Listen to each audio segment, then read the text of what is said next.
Hello guys, welcome to the एलियस Lakshmi education society. मेरा नाम रोहित है और हमारा जो लाइफ प्रोसेसेस चैप्टर है वो पढ़ रहे हैं हम। तब तक हमने लाइफ प्रोसेसेस में लास्ट वीडियो तक हमने न्यूट्रिशन वाला पार्ट खत्म कर दिया था लाइफ प्रोसेस चैप्टर का। अब हम शुरू कर रहे हैं रेस्पिरेशन वाला पार्ट।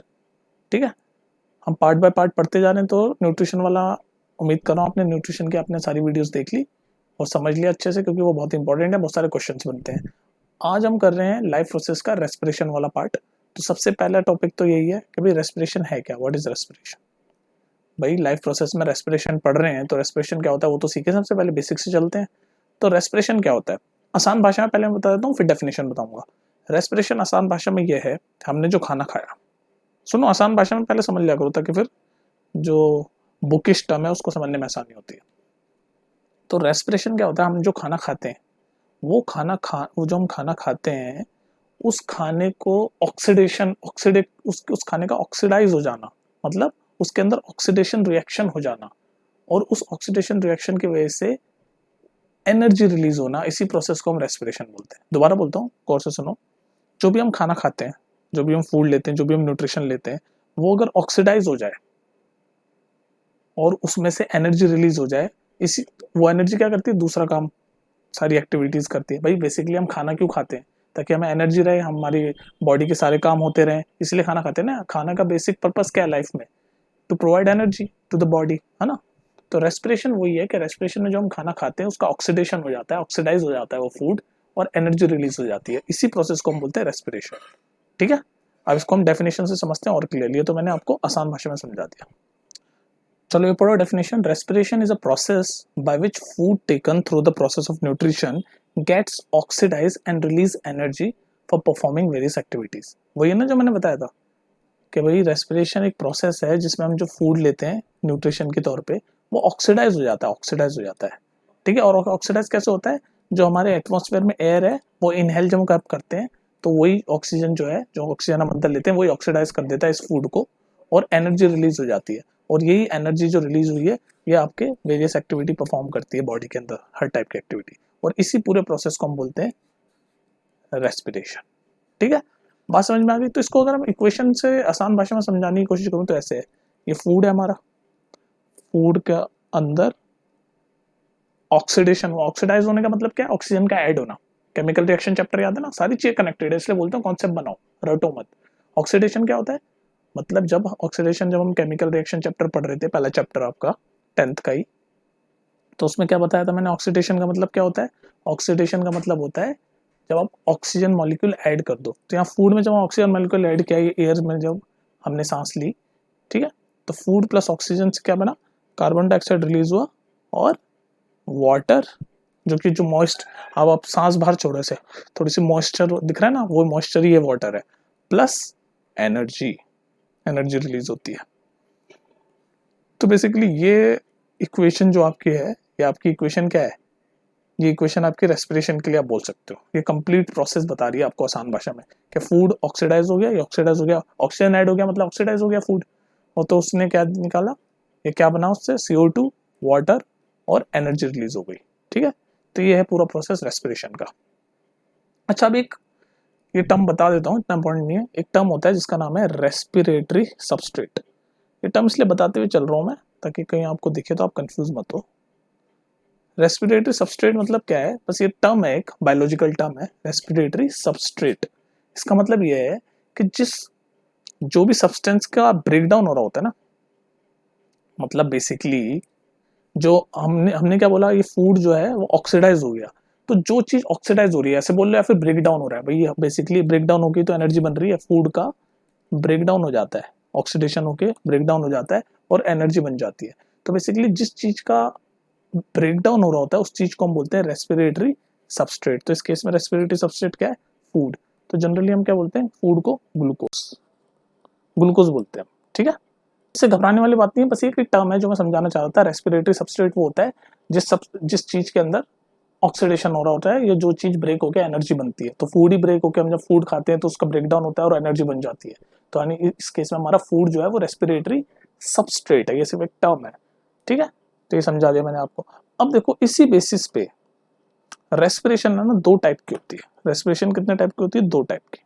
अच्छा, एक और चीज मैं आपको समझाना चाह रहा हूँ, एक और चीज समझ लो, फिर आते हैं हम एरोबिक और एनारोबिक पे। भाई ये जो हमने क्या बोला, एस्पिरेशन मतलब जो फूड है उसके अंदर ऑक्सीडेशन हो जाता है। तो ये जो ऑक्सीडेशन होता है ना, बेसिकली बायोकेमिकल ऑक्सीडेशन हो रहा है, फूड के अंदर बायोकेमिकल ऑक्सीडेशन हो रहा है।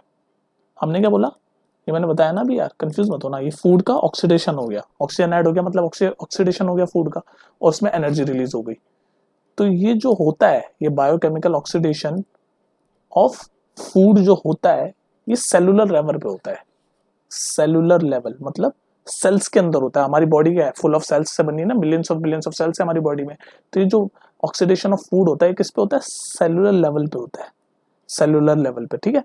और किस, ये सेलुलर लेवल पे तो होता है, और किस में होता है, इंजाइम्स की प्रेजेंस में होता है, in the presence of enzymes. ये सब कॉन्सेप्चुअल चीजें समझते जाओ, in the presence of enzymes.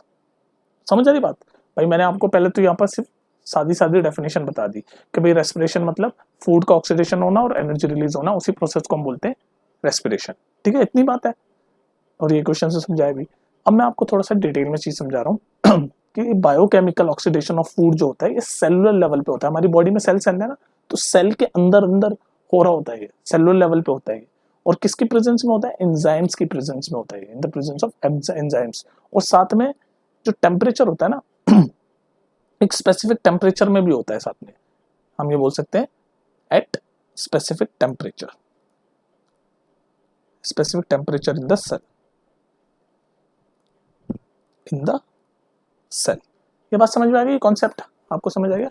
ये जो रेस्पिरेशन सेलुलर लेवल पे होता है, एंजाइम्स की प्रेजेंस में होता है, और स्पेसिफिक टेम्परेचर में होता है सेल के अंदर, ठीक है।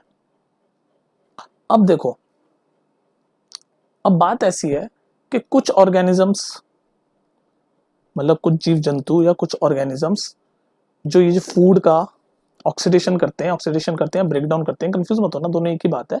ब्रेक डाउन मतलब आसान भाषा में समझो कि फूड का ब्रेक डाउन हो रहा है, फूड बदल रहा है और एनर्जी बन रही है। फूड जो हम खा रहे हैं वो ब्रेक डाउन होता है, उसमें ऑक्सीडेशन होता है, कैसे ही बोल लो, और उससे एनर्जी बनती है। तो ये कुछ ऑर्गेनिज्म जो करते हैं, ये जो एनर्जी बनाने का काम करते हैं, वो कुछ करते हैं in the presence of oxygen, कुछ करते हैं in the presence of oxygen, ठीक है, पर कुछ करते हैं in the absence of oxygen. मतलब ऑक्सीजन की उनको जरूरत नहीं होती ये फूड को ब्रेक डाउन करके एनर्जी बनाने के लिए, in the absence of oxygen. तो अब देखो भाई, इसी बेसिस पे कि जो ऑर्गेनिज्म प्रेजेंस ऑफ ऑक्सीजन में करते हैं उस तरीके को हम क्या बोलते हैं, एरोबिक रेस्पिरेशन। यही नाम है बस एरोबिक रेस्पिरेशन का। और जो एब्सेंस ऑफ ऑक्सीजन में करते हैं उनका नाम क्या है, उसका अपोजिट एनारोबिक रेस्पिरेशन। बात समझ में आ गई? कुछ ऑर्गेनिज्म ये फूड का ब्रेक डाउन करके जो एनर्जी बनाते हैं वो प्रेजेंस ऑफ ऑक्सीजन की प्रेजेंस में करते हैं, तो उनको हम बोलते हैं एरोबिक रेस्पिरेशन यूज कर रहे हैं वो ऑर्गेनिज्म। और जो एब्सेंस ऑफ ऑक्सीजन में करते हैं उनको हम कहते हैं एनारोबिक रेस्पिरेशन यूज कर रहे हैं वो। तो अब डिटेल में पढ़ते हैं। एरोबिक रेस्पिरेशन हमने पहले बता दिया किस में होता है, प्रेजेंस ऑफ ऑक्सीजन में। तो ध्यान रखना ये प्रेजेंस ऑफ ऑक्सीजन में होता है, तो इसमें जो एनर्जी रिलीज होती है ना, ध्यान रखना कि एरोबिक रेस्पिरेशन में जो एनर्जी रिलीज होती है वो बहुत ज्यादा होती है कंपेयर टू एनारोबिक रेस्पिरेशन में, जिसमें एब्सेंस ऑफ ऑक्सीजन में फूड का ब्रेक डाउन होता है इनटू एनर्जी, ठीक है। तो हम पहला तो स्टेप यही बोल सकते हैं कि इन एरोबिक रेस्पिरेशन, पहला स्टेप मतलब पहला पॉइंट यही बोल सकते हैं एरोबिक रेस्पिरेशन के बारे में कि in aerobic respiration the amount of energy released, the amount of energy released from the breakdown of food, from the breakdown of food is in large amount, is in large amount, ठीक है। ये चीज हम बोल सकते हैं भाई, ठीक है। तो अगर मैं ये ध्यान रखना, एरोबिक रेस्पिरेशन में ये large amount of energy release होती है, ध्यान रखना, और एनारोबिक में कम होती है उससे। अच्छा, अब इस एरोबिक रेस्पिरेशन को अगर मैं इक्वेशन में बताऊं, समझाऊं, आपको समराइज करूं, तो कैसे होगी भाई? हमारा फूड जिसको हम ग्लूकोज भी बोलते हैं, मैंने बहुत बार बताया आपको, फूड का ब्रेकडाउन होने को ही रेस्पिरेशन बोलते हैं। तो फूड का ब्रेकडाउन हो रहा है तो स्टेप में होता है, एकदम से फूड ब्रेकडाउन नहीं होता। तो पहले इस ग्लूकोज का जो ब्रेकडाउन होता है उसको हम बोलते हैं पायरूवेट, और एनर्जी रिलीज हुई, ये जो ग्लूकोज है ना, इसका ब्रेकडाउन हुआ तो ये बना पायरुवेट, ये भी एक तरीके का शुगर ही है। फर्स्ट स्टेज ऑफ रेस्पिरेशन में पायरुवेट बनता है हमेशा, है ना। उसके बाद आपका फिर ऑक्सीडाइज हुआ ये ऑक्सीजन, और अब आपका बना CO2 plus water plus ATP। ATP क्या है? ये एनर्जी समझ लो इसको, अभी इसको क्या समझ लो, एनर्जी। तो ये बेसिकली आपका क्या है, इक्वेशन है जो आपका एरोबिक रेस्पिरेशन को समराइज करती है। दोबारा समझो इसको, थोड़ा सा कंफ्यूजन हो गया। ये ग्लूकोज क्या है, इसको फूड ही समझ लो। मैंने बोला था ना आपको प्रीवियसली, अभी बताया था कि फूड को ग्लूकोज भी बोलते हैं लोग। तो ये जो फूड है हमारा, मैं ग्लूकोज को फूड ही रेफर करूंगा। ये जो फूड है, इसका ब्रेकडाउन होना शुरू हुआ तो पहले ये पायरुवेट बना, अभी पहली स्टेज में पायरुवेट बना और थोड़ी एनर्जी रिलीज हुई। उसके बाद फिर ऑक्सीडाइज हुआ। भाई रेस्पिरेशन का मतलब ये है ना, ऑक्सीडेशन ऑफ फूड या ब्रेकडाउन ऑफ फूड, कुछ भी बोल रहे हैं हम। फिर ये ऑक्सीडाइज हुआ, और ये कहाँ पर होता है ये वाला स्टेप, ये जो सेल के अंदर जो माइटोकॉन्ड्रिया होता है ना हमारा, उसमें होता है स्टेप। और ये वाला स्टेप कहाँ पर होता है, ये स्टेप होता है साइटोप्लाज्म में। ठीक है, ऐसा होता है ना सेल आपका, ये सेल है, ये न्यूक्लियस है, ये पूरा पार्ट साइटोप्लाज्म है, अंदर कहीं से ऑर्गेनेल है जिसका नाम है माइटोकॉन्ड्रिया। तो ये ऑक्सीडेशन वाला काम माइटोकॉन्ड्रिया के अंदर हो रहा है। ठीक है, डिटेल में मैं बता रहा हूँ, कंफ्यूज मत होना। तो ये एरोबिक रेस्पिरेशन हुआ आपका। दोबारा सुनो, फूड का ब्रेकडाउन होना शुरू हुआ तो पहले बना पायरुवेट और कुछ एनर्जी रिलीज हुई। फिर उसके बाद बेसिकली पूरा ऑक्सीडेशन हुआ तो आपका CO2 रिलीज हुआ, वाटर रिलीज हुआ, और ये हो गई रिलीज ATP। ATP मतलब एडोनिसाइन ट्राइफॉस्फेट, इसकी फुल फॉर्म होती है एडोनिसाइन ट्राइफॉस्फेट। ये एक तरीके की आपकी एनर्जी है, एनर्जी। ठीक है, ये रिलीज हो गई। तो ये है एरोबिक रेस्पिरेशन आपका पूरा। तो आपसे अगर कोई पूछे कि एरोबिक रेस्पिरेशन कैसे होती है, तो एरोबिक रेस्पिरेशन स्टार्ट तो होती है साइटोप्लाज्म में, जो सेल, मैंने आपको बताया था ना प्रीवियसली, ये सारी रेस्पिरेशन कहाँ हो रही है, ये सारी रेस्पिरेशन सेलुलर लेवल पे हो रही है। इसलिए साइटोप्लाज्म माइटोकॉन्ड्रिया, आप समझ आ रहा है क्यों समझाया था मैंने, सेलुलर लेवल पे होती है। तो वही मैं समझा रहा हूँ आपको यहाँ पर कि पहला स्टेप जो हो रहा है एरोबिक रेस्पिरेशन का, वो साइटोप्लाज्म में होता है। उसके बाद फिर आपका फर्दर माइटोकॉन्ड्रिया में होता है, जो कि सेल का एक ऑर्गेनेल है, सेल ऑर्गेनेल। ठीक है, अब देखते हैं हम नेक्स्ट एनारोबिक रेस्पिरेशन, जो कि एब्सेंस ऑफ ऑक्सीजन में होता है। अब एनारोबिक रेस्पिरेशन ऑब्वियसली उसका उल्टा होगा, तो गैस कर पाओ आप क्या क्या है इसमें। तो it produce relatively less amount of energy. मैंने बोला ना, एरोबिक रेस्पिरेशन में large amount of energy release होती है, इसमें less amount of energy release होती है एनारोबिक में। तो हम क्या लिखेंगे कि it in this process smaller amount of energy is released in the absence of oxygen. In this process, small amount of energy is released in the absence of oxygen. तो ये भी एक डिफरेंस की तरह से भी आप ले सकते हो कि भाई एरोबिक में तो large amount of energy release होती है, इसमें small amount of energy release होती है in the absence of oxygen. ठीक है, अब आप एक चीज, अब इसको भी समराइज कर लेते हैं इक्वेशन में, इसको भी हम इक्वेशन में समराइज कर लेते हैं।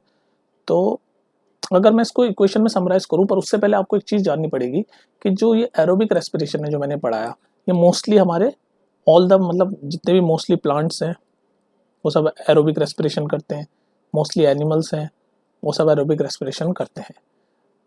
On the other hand anaerobic respiration किसमें होता है, ईस्ट, बैक्टीरिया,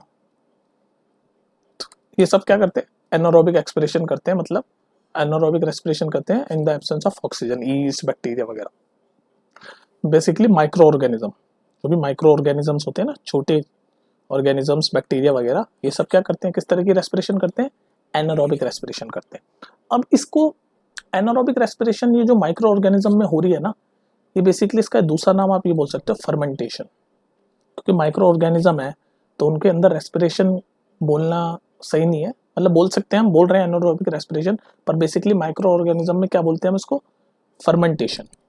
माइक्रो ऑर्गेनिज्म में मतलब फर्मेंटेशन। अच्छा, अब इस फर्मेंटेशन में जो भी आपका प्रोडक्ट बन रहा है, उसके बेसिस पे दो टाइप में ये आपकी एनारोबिक रेस्पिरेशन बटी हुई है। बेसिकली फर्मेंटेशन ही बोलते हैं हम एनारोबिक रेस्पिरेशन को माइक्रो ऑर्गेनिज्म में। तो जो ये प्रोडक्ट रिलीज कर रहे हैं, उस प्रोडक्ट के बेसिस पे इसके दो नाम है। तो पहला नाम है अल्कोहलिक फर्मेंटेशन। एनारोबिक रेस्पिरेशन किस में होती है, ईस्ट, बैक्टीरिया, ये जो माइक्रो ऑर्गेनिजम्स होते हैं ना, उनमें होती है। तो उसको हम क्या बोलते हैं, फर्मेंटेशन। तो पहला पार्ट है या पहला टाइप है उसका अल्कोहलिक फर्मेंटेशन। और ये किस बेसिस पे पार्ट बने हुए हैं कि वो क्या प्रोडक्ट रिलीज करते हैं, अल्कोहलिक फर्मेंटेशन। तो अब तक आप गैस कर गए होंगे कि ये अल्कोहल रिलीज कर रहा होगा किसी टाइप का। तो इसमें क्या होता है अल्कोहलिक फर्मेंटेशन में, ये होता है आपका किस किस में होता है, ईस्ट, ईस्ट में होता है। हमारी जो बियर वियर बनाने के लिए जो हम प्रोसेस यूज करते हैं ना, वो प्रोसेस यही है, बियर वाइन है ना, चीज, ये सब बनाने के लिए जो प्रोसेस यूज होता है वो होता है अल्कोहलिक फर्मेंटेशन। किस चीज को बनाने के लिए, बियर, वाइन, है ना, चीज, इस तरह की चीजें सब अल्कोहलिक फर्मेंटेशन होती है। ईस्ट, ब्रेड वगैरह में ईस्ट होता है हमारी बात में। ठीक है, तो इसमें क्या होता है, इसकी देखो इक्वेशन ऐसे होगी, वही ग्लूकोज जो हमारा फूड है, ठीक है, और इसमें सिर्फ माइटोकॉन्ड्रिया में नहीं, इसमें सिर्फ साइटोप्लाज्म में होता है। तो इन साइटोप्लाज्म, ये मैंने देखा था ना, एरोबिक रेस्पिरेशन में स्टार्टिंग होती है रेस्पिरेशन साइटोप्लाज्म में, फिर उसके बाद ऑक्सीडेशन माइटोकॉन्ड्रिया में होती है और ये पूरा प्रोसेस हो जाता है। एनारोबिक रेस्पिरेशन में ऑक्सीजन तो है नहीं, एब्सेंस ऑफ ऑक्सीजन है, तो साइटोप्लाज्म में ही होता है पूरा। तो ये फूड है, ग्लूकोज बोलते हैं हम उसको। तो पहले ये ब्रेक डाउन हुआ तो क्या बना आपका, पहले स्टेज में क्या बनता है मैंने बताया था, पायरूवेट, जो कि एक तरह का शुगर ही है, और कुछ एनर्जी रिलीज होती है। फिर उसके बाद आपका एब्सेंस ऑफ ऑक्सीजन तो है ही, फिर एब्सेंस ऑफ ऑक्सीजन में क्या बनता है आपका, अभी ये देखो ये जो प्रोडक्ट बन रहा है उसी के बेसिस पे तो ये नाम है अल्कोहल। तो प्रोडक्ट आपका बन रहा है ethanol plus CO2 plus ATP, जो कि एनर्जी रिलीज हो गई। ठीक है, तो ये देख लो, अब इसने इथेनॉल रिलीज किया, इसीलिए इसका नाम है अल्कोहलिक फर्मेंटेशन। ये माइक्रो ऑर्गेनिज्म कौन सा, ईस्ट वगैरह, ये जो हम जो प्रोसेस बियर वाइन बनाते हैं ना, वो प्रोसेस बेसिकली यही है, अल्कोहलिक फर्मेंटेशन, एक तरीके का एनारोबिक रेस्पिरेशन है ये। ठीक है, तो पहला पार्ट एनारोबिक रेस्पिरेशन का क्या है, अल्कोहलिक फर्मेंटेशन। देख लिया आपने क्यों है अल्कोहलिक फर्मेंटेशन, क्योंकि ये अल्कोहल बना रहा है इथेनॉल। ठीक है, दूसरा जो पार्ट है उसका नाम है लैक्टिक एसिड फर्मेंटेशन। तो अभी आपने गैस कर लिया होगा उसका नाम लैक्टिक एसिड फर्मेंटेशन क्यों है, क्योंकि वो प्रोडक्ट में लैक्टिक एसिड बनाता है। अब आपको बताऊँ लैक्टिक एसिड क्या है, जो हम दही जमाते हैं ना, वो लैक्टिक एसिड ही है। दही जो हम जमाते हैं, दूध से जो दही बनती है, दूध बेसिकली दही बनना क्या है, दूध का खट्टा हो जाना, फर्मेंट हो जाना। फर्मेंट, ये जो वर्ड है ना फर्मेंटेशन, इसको आसान भाषा में बोलते हैं सड़ना। बेसिकली दूध हमारा सड़ रहा है, वो खट्टा हो जा रहा है, खराब हो जा रहा है, तो वही तो है दही, और क्या है, और कुछ तो ही नहीं। तो सेकंड पार्ट है लैक्टिक एसिड फर्मेंटेशन, समझ रहे हो, लैक्टिक एसिड फर्मेंटेशन। तो इस केस में क्या होता है भाई, इस केस की भी इक्वेशन देख लो। बेसिकली लैक्टिक एसिड में, लैक्टिक एसिड फर्मेंटेशन में कुछ बैक्टीरिया होते हैं। इस बैक्टीरिया का एग्जैक्ट नाम अगर मैं आपको बताऊं तो उसका नाम होता है लैक्टोबैसिलस। लैक्टोबैसिलस ये बैक्टीरिया होता है, इसका नाम है लैक्टोबैसिलस। ये हमारे दूध को खट्टा कर देता है। तो ये क्या है, फर्मेंटेशन ही तो कर रहा है। और ये लैक्टिक एसिड फर्मेंटेशन भी बेसिकली क्या हो रही है, ये एनारोबिक रेस्पिरेशन ही हो रही है, लेकिन इसको हम क्या बोलते हैं, फर्मेंटेशन, क्योंकि ये बैक्टीरिया माइक्रो ऑर्गेनिज्म है, तो उसको हम बोलते हैं फर्मेंटेशन, उसकी रेस्पिरेशन को।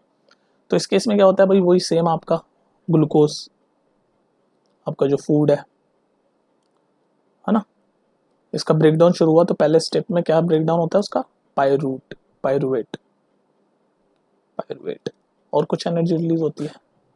उसके बाद फिर finally in the absence of oxygen, obviously anaerobic है सब, in the absence of oxygen क्या बन जाता है आपका, लैक्टिक एसिड। इसलिए तो इसका नाम है लैक्टिक एसिड फर्मेंटेशन। जो प्रोडक्ट बनाते हैं उसकी बेसिस पे ही है। और दूसरा आपका एनर्जी रिलीज आती है in the form of ATP। ये एनर्जी एक तरीके की ATP, जब भी ATP लिखा है समझ लेना एनर्जी। अब एक चीज मैं आपको एक और बताना चाहता हूँ जो 1 मार्क में पूछी जाती है, जो लैक्टिक एसिड है ना, ये आपका मसल भी रिलीज करती है। जब हम एक्सरसाइज करते हैं ना, मान लो ऐसे विजुअलाइज को, ऐसे डंबल उठा रहे हो आप, एक्सरसाइज जब हम करते हैं तो बेसिकली हमारी जो मसल्स है उसके अंदर लैक ऑफ ऑक्सीजन हो जाता है, लैक ऑफ ऑक्सीजन हो जाता है। और इस लैक ऑफ ऑक्सीजन की वजह से हमारी जो मसल है ना, वो लैक्टिक एसिड रिलीज करती है। हमारी जो मसल है रिलीजेस लैक्टिक एसिड। ये तो खत्म हो गया ना लैक्टिक एसिड। ये मैंने आपको मिल्क टन सौर का एग्जांपल बता दिया। ये भी एक तरह का, जो हमारा दूध खट्टा हो रहा है, जो दही जम रही है, मिल्क टन सौर मतलब making of curd. Milk turn sour का मतलब क्या होता है, मेकिंग ऑफ कर्ड मतलब दही जमना। ये क्या है, लैक्टिक एसिड फर्मेंटेशन है, मतलब कि एनारोबिक रेस्पिरेशन ही हो रही है ये। और कौन सा बैक्टीरिया कर रहा है ये वाला, जिसका नाम है लैक्टोबैसिलस बैक्टीरिया। इसी तरह से जब हम मसल में जब हम एक्सरसाइज करते हैं ना, तो ऑक्सीजन की लैकिंग हो जाती है, ऑक्सीजन की कमी हो जाती है, और वो हमारी जो मसल है वो क्या रिलीज करती है, लैक्टिक एसिड।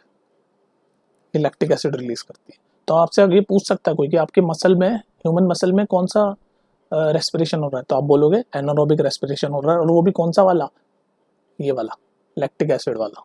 ठीक है, तो ये है पूरा खेल आपका। तो anaerobic respiration on the basis of what they produce as a product, दो नाम है।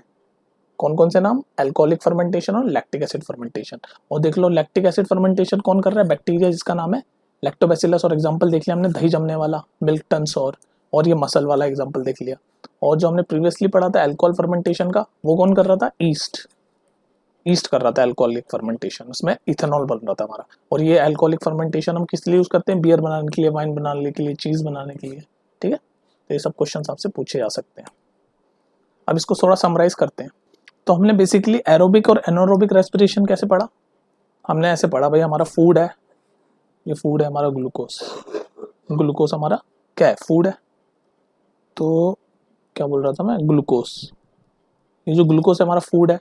तो पहले स्टेप में तो क्या होता है इसमें, जो साइटोप्लाज्म में जो स्टेप पूरा होता है, साइटोप्लाज्म समझ रहे हो क्यों बोल रहा हूँ? सेलुलर लेवल पे हो रहा है पूरा रेस्पिरेशन। तो सेलुलर में जो सेल में हमारे साइटोप्लाज्म होता है वहाँ, तो साइटोप्लाज्म में पहले तो ये ग्लूकोज का ब्रेकडाउन होता है जो फर्स्ट स्टेप में, उसको हम बोलते हैं पायरूवेट। पायरूवेट प्लस कुछ एनर्जी रिलीज होती है। फिर उसके बाद 3 स्टेप बने बेसिकली। कौन कौन से 3 स्टेप? मतलब 3 टाइप की बनी है रेस्पिरेशन जो हमने पढ़ी है। तो पहली हो रही है यहाँ से in presence of oxygen. In presence of oxygen जो हम पढ़ रहे हैं एरोबिक वाली, उसमें क्या होता था भाई? इन प्रेजेंस ऑफ ऑक्सीजन वाली में सीधे सीधे आपका CO2 बनता था, वाटर बनता था, और एनर्जी रिलीज होती थी ATP की फॉर्म में। ठीक है, ये पहला। सेकंड यहीं से ले लूं, सेकंड सेम वही, फिर से यही सेम प्रोसेस, लेकिन इस बार क्या होगा? इन द, या फिर ऐसे कंफ्यूज होगा, दोबारा लिख लेता हूँ। सेकंड स्टेप फिर से यही, मैंने एज इट इज लिख दिया। ग्लूकोज आपका फूड, साइटोप्लाज्म में पहले स्टेज में ब्रेकडाउन हुआ, पायरूवेट बना, एनर्जी रिलीज हुई, लेकिन इस बार इन एब्सेंस ऑफ ऑक्सीजन हो रहा है। इन एब्सेंस ऑफ ऑक्सीजन हो रहा है, तो आपका मान लो वो प्रोडक्ट रिलीज कर रहा है लैक्टिक एसिड, लैक्टिक एसिड और एनर्जी। तो ये एक तरीके की आपकी रेस्पिरेशन है, और इसका नाम क्या है? Lactic acid fermentation. और तीसरी यही सेम आपका फूड, पहले स्टेज में एनर्जी, फूड का ब्रेकडाउन हो रहा है, पायरूवेट बन रहा है, कुछ एनर्जी रिलीज हो रही है। इस केस में भी in the absence of oxygen है, क्योंकि लास्ट वाले दोनों क्या है? एनारोबिक है। In the absence of oxygen है, पर इस बार क्या बन रहा है आपका? इथेनॉल बन रहा है, और CO2 बन रहा है, और एनर्जी रिलीज हो रही है। और ये है आपका एल्कोहलिक फर्मेंटेशन। तो बेसिकली हमने 3 टाइप ऑफ रेस्पिरेशन देखा। ये वाला कौन सा है? Aerobic respiration. इक्वेशन ये वाला कौन सा है? एनारोबिक ही है, लेकिन कौन सा वाला एनारोबिक? लैक्टिक एसिड बन रहा है, जो प्रोडक्ट बन रहा है उस बेसिस पे उसका नाम है। तो इसका नाम है lactic acid fermentation. Lactic acid यही पढ़ाना हमने, ये तो कंक्लूड कर रहा हूँ मैं, दोबारा से पढ़ा रहा हूँ। और फिर लास्ट वाली ये भी एनारोबिक है, क्योंकि एब्सेंस ऑफ ऑक्सीजन में हो रही है, पर प्रोडक्ट क्या बन रहा है? इथेनॉल। तो इसका नाम क्या होगा? Alcoholic fermentation. तो बेसिकली 3 टाइप ऑफ रेस्पिरेशन हमने पढ़ी। प्रेजेंस ऑफ ऑक्सीजन वाली को हम बोलते हैं एरोबिक, और ये दोनों तो एब्सेंस ऑफ ऑक्सीजन वाली तो एनारोबिक तो है, पर ये जो प्रोडक्ट बना रही है उस बेसिस पे इनके नाम है lactic acid fermentation, alcoholic fermentation.